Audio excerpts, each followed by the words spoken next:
Hello and welcome to Business Reporters Improving Performance Through People campaign, hosted by the Telegraph Online. I'm Alistair Green and today I'm talking to Dominique Jones from Halogen Software.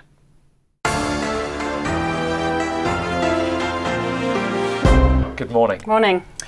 Now, when we look at employers and employees, they have signed contracts detailing compensation, conditions, all those kind of things. So what else does the employer-employee relationship need to be successful?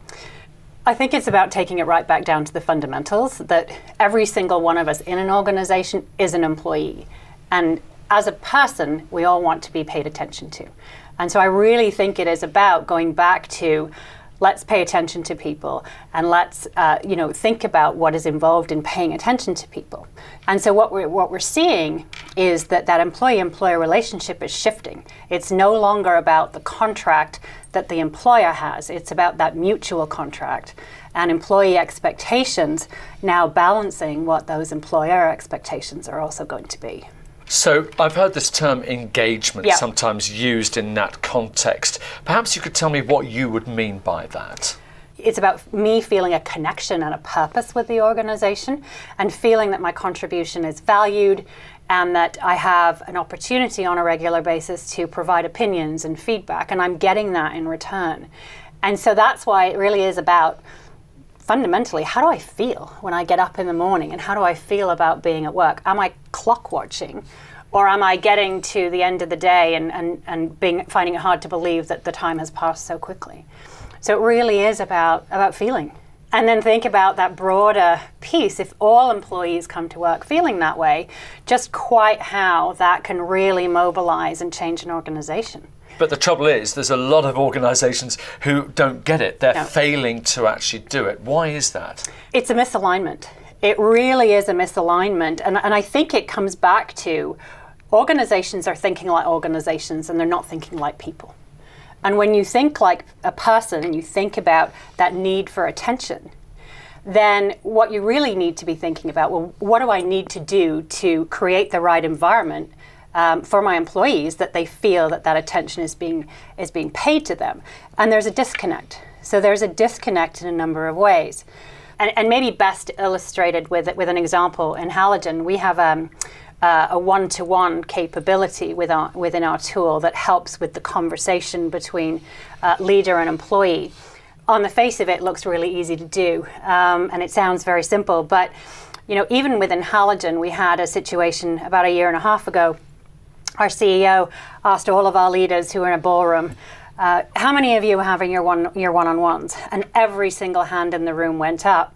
And I was scratching my head a little bit because exit interview data and anecdotal data was telling us employees were actually saying, I've never had a one-on-one. And what we realized was that was about the content. And so leaders all felt they were doing one-on-ones because they were getting what they needed from that discussion. But the employee was getting absolutely nothing from that discussion. And that was a really big eye-opening moment for us. And so what we did was we re-educated not only our leaders, but our employee population about what that balanced one-on-one needs to look like. And the component within our solution that we use allows us to balance that conversation. So the employee is allowed the opportunity with each one-to-one to create agenda items, as is the manager. Anything they're working on from a personal development point of view is pulled into the agenda through the system.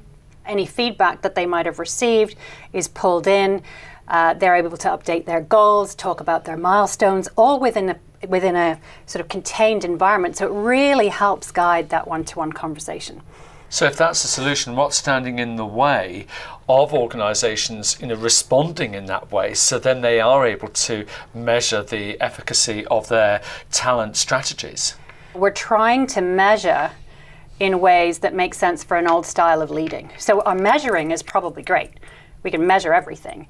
But when we're not doing the right things within the organisation, then what we're measuring is not actually what's happening with the organization. Take an engagement survey. Lots of employers measure engagement. And they do it once a year, and it could be a 5-minute survey, it could be a 400-question survey. And they do it once a year, and they get all this data, and they say, great, that's what we're going to work on. but it's once a year. And that once a year and that engagement score depends on how I got up feeling this morning. And if I felt great this morning, then I'm going to, answer that questionnaire really well. But tomorrow I could feel terrible. And so, while the measures are in place, they're not aligned themselves with what that shift needs to be in the organization. So if employees are saying they want attention being paid to them, and they want that on a regular basis, then there's a disconnect between when we're measuring that engagement. So it's about the alignment of what we're measuring with what we're actually doing. So how can you narrow that disconnect that you're talking about, where you've got this big gulf between the two? How do you evolve? Take us through a step-by-step process, perhaps, of how you can actually reduce that. At the end of the day, if we think about needs of individuals, needs of employees, there are a couple of things that I would suggest that work really well. The first thing is that thinking about how your talent and performance strategies align with the business strategy of the organization. So often they're completely different. And there are two pieces to that. The first piece is your leaders. If you've got leaders who are basically in a command and control, that's how they've been told to be leaders, go and tell everyone what to do, and you're not doing anything about that leadership style and those leadership skills, then so you need to pay attention to that. So you need to be looking at your leaders and thinking about newer paradigm sort of leadership skills, which is much more about coaching, which is much more about mentoring, which is about learning to have an ongoing dialogue and making personal connections with your employees. And then what you need to be thinking about is, so how do I support that within the organization as it relates to performance? What does being paid attention to look like? That's about ongoing feedback. That's about regular conversations. That's about discussions about development and talking to employees on a personal basis and trying to figure out what motivates that person and creating performance management processes and practices that align with that rather than going back to that annual once a year conversation. So we've talked a lot today about this relationship between employers and employees, but that's today. What about the future? What are the sort of trends that we should be looking out for in this respect? The trend really is about being paid attention to, and it really is about debunking, if you want to call it that, the older ways of leading. And really thinking about, the changing environment. There's so many influences now on the work environment, whether that be technological, whether that's demographic. And trying to keep pace with that requires an agility within the organization. And that ongoing dialogue that you can have with your employees really is that shift that's required to get to that level of agility. Well, it's been really interesting finding out more about how this relationship between employers and employees can be that much more effective, and I'm sure every company wants to achieve that. Yep. Dominique Jones from Halogen Software, thank you very much. Thank indeed. you.